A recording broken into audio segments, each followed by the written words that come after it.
नमस्कार दोस्तों, मैं राकेश वर्मा आप सभी का स्वागत करता हूं आपके अपने परिवार एसएन गुरुकुल पर। साथियों, हो सकता है यह वीडियो में कही गई बातें विवादित हों और इसे लेकर के विवादास्पद बातें कहने एवं भड़काऊ बातें बोलने के एवज में हम पे कार्रवाई भी हो, लेकिन आखिर किया क्या जाए? अंतिम उपाय क्या है? जनवरी बीत चुके, जनवरी माह में दर्जनों छात्र छात्राएं दिवंगत हुए, कई शिक्षक शिक्षिकाओं की मृत्यु हुई, बीमार पड़े, घायल हुए, बुरी तरह से चोटिल हुए, कुछ कार्रवाई नहीं हुआ। एससीएसके के पाठक जस का तस अपने आदेशों निर्देशों पर कायम रहे, उन पर किसी प्रकार की कोई कटाक्ष करने से भी गुरेज करते रहा, जो भी सत्ता में बैठे रहे। उस समय महागठबंधन की सरकार थी, अब सरकार बदली, एनडीए की सरकार आ गई, तो अब लगा कि कुछ न्याय होगा शिक्षक शिक्षिकाओं छात्र छात्राओं के साथ, लेकिन कहां का क्या होने वाला था। एससीएसके के पाठक जिस प्रकार से महागठबंधन सरकार में शिक्षक शिक्षिकाओं छात्र छात्राओं के ऊपर जोर जुल्म और सितम ढाते रहे, उसी प्रकार से एनडीए सरकार में भी, उसी प्रकार से क्या, एनडीए सरकार आने के बाद उससे और अत्यधिक जुल्मी साबित हुए और अत्यधिक आतताई साबित हुए, और पूरे पता नहीं क्यों शिक्षक शिक्षिकाओं से इतना खुन्नस है एसएसके के पाठक का, और वे ऐसे ऐसे दिशा निर्देश जारी करते रहे जिससे लगातार विवाद होते रहा। अप्रैल माह में जिस समय अदृश्य रूप से गर्मी की छुट्टी चल रही थी, उस समय भी लू लगने से शिक्षकों की मृत्यु हुई। आपने कई दृश्य देखे, दिल को दहलाने देने वाला दृश्य था। विद्यालय में चेयर पर बैठे बैठे मृत्यु हो जा रही है। जब अदृश्य रूप से चल रही गर्मी की छुट्टी समाप्त हुई और 15 मई से जब विद्यालय खुले नए समय सारणी के साथ, पूरे बिहार के शिक्षा विभाग के इतिहास में इस प्रकार की शिक्षक के साथ या फिर छात्र छात्राओं के साथ ऐसी इतनी घटनाएं नहीं घटी थी, जो एससीएसके के पाठक ने रहते हुए इतिहास रचा है। जिस प्रकार से विद्यालयों का संचालन एससीएसके के पाठक ने किया, आज तक के इतिहास में बिहार में ही क्या पूरे भारत में ऐसा नहीं हुआ होगा। गर्मी की छुट्टी भी है और विद्यालय चल भी रहे हैं। उसके बाद विद्यालय खुलते हैं तो विद्यालय मॉर्निंग भी है और 1:30 बजे विद्यालय की छुट्टी होती है। 8-8 घंटा विद्यालय चलाए जाते हैं। जब 1 अप्रैल से मॉर्निंग हो जाते थे सामान्यतः 9 से 5 विद्यालय चले, और उसके तुरंत बाद 14 तारीख तक, 14 अप्रैल तक 9 से 5 विद्यालय चलते हैं, और फिर इतनी अत्यधिक गर्मी बढ़ जाती है, गर्मी की छुट्टी दे दी जाती है। मतलब अजब पाठक की गजब कथाएं रही।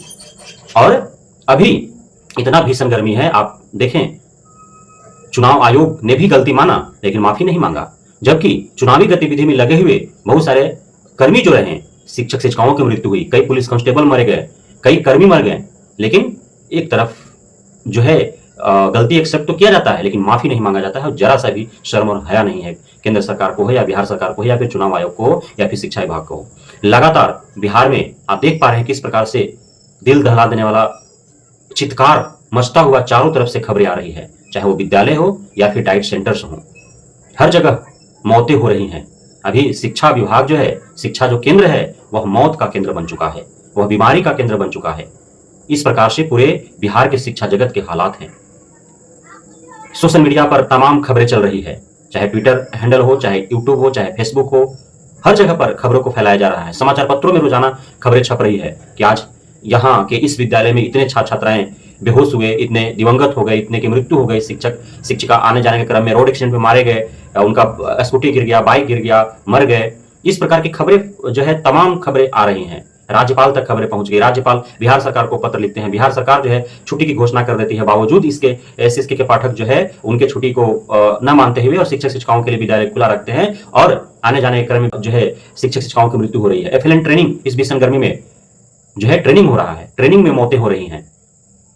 अरे ठीक है, आपको शिक्षा में सुधार चाहिए तो रिमोट से तो शिक्षा में सुधार नहीं हो जाएगा ना। आप प्रतिकूल परिस्थिति में जब आप पठन पाठन का कार्य करवाना चाहते हैं तो कौन पीछे हट रहा है? न तो पढ़ाने वाले पीछे हट रहे हैं, न पढ़ने वाले पीछे हट रहे हैं, लेकिन आप उनको सुविधा मुहैया कराइएगा ना। आप कूलर रखिए प्रत्येक कमरों में, प्रत्येक कक्षा में कूलर लगाइए, पंखा लगाइए, आप शीतल पेयजल का व्यवस्था कीजिए। आप अभी तो पूरे बिहार भर में विद्यालय भवन ही नहीं है, बैठने के लिए चेयर नहीं है, कहीं शौचालय में सिमट करके विद्यालय चल रहा है, कहीं पे फूस में विद्यालय चल रहा है, कहीं अल्बेस्टस में विद्यालय चल रहा है, कहीं टीन के करकट में विद्यालय चल रहा है, कहीं खुले बाग बगीचा में विद्यालय चल रहा है। तो कैसे इस प्रकार के जो है परिस्थिति में कैसे पढ़ाई हो पाएगा इस भीषण गर्मी में? है संभव? नहीं संभव है। डाइट सेंटरों के क्या हालात है? न तो पीने के लिए वहां पानी है, न बिजली है, न पंखा है, न खाना अच्छे मिल रहे हैं वहां पे। गर्मी से लोग तप रहे हैं, जल रहे हैं, झुलस रहे हैं, मर रहे हैं। इतनी तमाम तरह की खबरें जो है वो पूरे बिहार भर से आ रहा है, लेकिन आप देखें कभी भी किसी भी मंत्री को, किसी विधायक को, किसी सांसद को, मुख्यमंत्री को, शिक्षा मंत्री को, किसी अधिकारी पदाधिकारी को कहीं भी एक कमेंट शिक्षक शिक्षिकाओं के लिए कहीं भी संवेदना व्यक्त करते हुए, कोई शोक संदेश जारी करते हुए, उनके परिजनों और अभिभावकों के साथ हमदर्द बनते हुए, कहीं कुछ नहीं। मतलब कीड़े मकोड़े की तरह जो है छात्र छात्राएं शिक्षक शिक्षिकाओं की जिंदगी है। मर गया जाने दो। जानवरों की, पशुओं की भांति, पक्षियों की भांति कोई खोज खबर नहीं है। दरभंगा में मर गया, मरने दो। गया में मर गया, मरने दो। औरंगाबाद में मर गया, मरने दो। कोई खोज खबर नहीं। एकदम कीड़े मकोड़े की भांति छात्र छात्राएं शिक्षकों की जिंदगी है अभी वर्तमान में। कहीं भी रोड एक्सीडेंट हो रहा है, कहीं तीर्थ यात्रा पर जाते हुए कोई घटनाएं घट रही है, तो पूरे केंद्र से लेकर राज्य तक के मंत्रियों को, मुख्यमंत्री को, प्रधानमंत्री को सब दिख रही है। कहीं कोई छोटा से बड़ा किसी भी दल का कोई नेता, कोई कार्यकर्ता की मृत्यु हो जा रही है, कहीं छात्र नेता मारे जा रहे हैं, तो सारे दिख रहे हैं। लेकिन बिहार में जिस प्रकार से चित्कार मचा हुआ है पूरे शिक्षा जगत में, ये किसी को नहीं दिख रहा है। सबके आंख पर पट्टी बंधा हुआ है। तो दिखाने के लिए क्या करना पड़ेगा आखिर? आप समाचार पत्र में छप रहा है, नहीं आपको दिख रहा है। न्यूज चैनलों में चलाए जा रहे हैं, नहीं आपको दिख रहा है। सोशल मीडिया पर चलाया जा रहा है, नहीं आपको दिख रहा है। आपके ट्विटर हैंडल पे आपको टैग किया जा रहा है, तमाम तरह के जो है पेपर का कटिंग है, तमाम तरह के फोटोज है, तमाम तरह के वीडियोज हैं, वो फिर भी आपको नहीं दिख रहा है। तो कैसे दिखेगा आपको? यही करना पड़ेगा ना कि जिस विद्यालय में जिस शिक्षक शिक्षिका या छात्र छात्रा की मृत्यु हुई, जिस ट्रेनिंग सेंटर पर किसी प्रशिक्षु शिक्षक शिक्षिका की मृत्यु होती है, तो वहीं पे उनको दाह संस्कार कर दिया जाए और उस डाइट सेंटर को, उस विद्यालय को ही आग लगा दिया जाए। तब जाकर के आपकी नींद खुलेगी। कहीं तोड़फोड़ होगा, आगजनी होगा, इसका इंतजार आप कर रहे हैं। मैं किसी को आह्वान नहीं कर रहा हूं, ललकार नहीं रहा हूं कि ऐसी घटनाएं घटे, क्योंकि आप तो मूर्खता कर ही रहे हैं। लेकिन इधर भी मूर्खता क्यों करेगा? क्यों अपने ही संपत्ति का क्षति पहुंचाएगा कोई? लेकिन आप करवाना क्या चाह रहे हैं? किसका इंतजार कर रहे हैं? दंगा भड़के, आगजनी हो, तोड़फोड़ हो, तब आपकी कानों पे जुड़ेंगे, आपकी आंख से पट्टी हटेंगे। आखिर किसका इंतजार कर रहे हैं आप? एस के पाठक चले गए, एस सिद्धार्थ साहब आए, उनसे काफी उम्मीदें हैं। आज सारे जो स्नातक और जो विद्यालय के स्तर से जो चुन करके जाते हैं एमएलसी, उन लोगों का बैठक हुआ था, शिक्षा मंत्री से उन्होंने समय मांगा। हालांकि शिक्षा मंत्री बुजदिल है, कभी देखे शिक्षा मंत्री का नाम तक याद नहीं होगा विद्यालय में पढ़ने वाले बच्चों को। बहुत शिक्षिकाओं को याद नहीं होगा, शिक्षकों को याद नहीं होगा कि बिहार का शिक्षा मंत्री कौन है। तो गुमशुदा है। इश्तिहार छपवाना पड़ेगा कि बिहार के शिक्षा मंत्री भाई कहाँ गुम है, खोजो उनको। इनाम घोषित करना पड़ेगा उनको ढूंढ के निकालने वालों के लिए। लेकिन ये लोग शिक्षा मंत्री से समय मांगे हैं।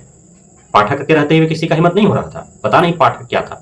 पाठक के जाते ही सब बैठक होने लगा, छुट्टी की मांग शिक्षक नेता करने लगे, शिक्षा मंत्री से समय मांगने लगे। तो अब तो छुट्टी होनी चाहिए ना। मुंगेर का विश्वविद्यालय जो है उसने छुट्टी तो दे दिया 1 महीना पूरा जून के लिए। सरकारी विद्यालय में छुट्टी होनी चाहिए, फैलन ट्रेनिंग रुकनी चाहिए। फैलन ट्रेनिंग अभी इतनी भीषण गर्मी में कराने की आवश्यकता क्या है? ना पंखा है, ना शीतल पेयजल है, ना खाने की व्यवस्था, ना रहने की व्यवस्था, ठहरने की व्यवस्था है। विद्यालयों में कहीं पे जो है पानी की व्यवस्था नहीं है, पीने के लिए शीतल पेयजल। कोई घड़ा रखवाया है, अमजोर की व्यवस्था कर दिया, वायरस बोल दिया किसी को, इलेक्ट्रोल पावर दिया किसी को, खाली पत्र निकाल दिए लड़ाई लगवाने के लिए। इस तरह से नौटंकीबाजी चलेगी तो क्या होगा? आखिर क्या होगा? फिर तो तोड़फोड़ होगा, आगजनी होगा। तो कहोगे कि इस प्रकार से जो है कर रहे हैं लोग, क्यों नहीं करेंगे? तुमको कुछ सुना ही नहीं दे रहा है। तो समय रहते जो है इस पर नकेल कसने, लगाम लगाने की आवश्यकता है और अच्छे से प्रबंधन करने की आवश्यकता है शिक्षा जगत, शिक्षा व्यवस्था को, तभी जाकर सुदृढ़ होगा। नहीं तो इस प्रकार से आतताई की तरह जो है सभी को कीड़े मकोड़े की तरह मरते छोड़ दोगे, न संवेदना व्यक्त करोगे, न शोक संदेश जारी करोगे, न उस पर कोई ध्यान है कि हाँ क्यों मर रहे हैं, न संज्ञान लोगे और मरते हुए छोड़ दोगे, तो क्या होगा? लोग जब उग्र हो जाएंगे तो संभाल पाना मुश्किल हो जाएगा, तब संभाल लेना। तो यदि कल मतगणना है, मतगणना के बाद तैयार हैं सब लोग, वो यदि इस पर कंट्रोल नहीं किया गया, फैलन ट्रेनिंग रोका नहीं गया, विद्यालय में पूर्णतः छुट्टी नहीं दी गई, 15 दिन का ही तो, लेकिन देना होगा, तभी जाकर के पीछे जो हुआ वो भूल पाएंगे लोग। नहीं तो कंटिन्यू यदि रखे तो कोई भूल नहीं पाएगा। और जब सर से ऊपर पानी बहना शुरू हो जाएगा तब फिर तो उबाल आएगा ही लोगों में, उग्र हो जाएंगे लोग, तब संभाल लेना। बहुत बहुत धन्यवाद आप सभी साथियों का हमारे साथ जुड़े रहने के लिए, बने रहने के लिए, इतना प्यार देने के लिए, आपके भरोसा बनाए रखने के लिए। जय हिंद।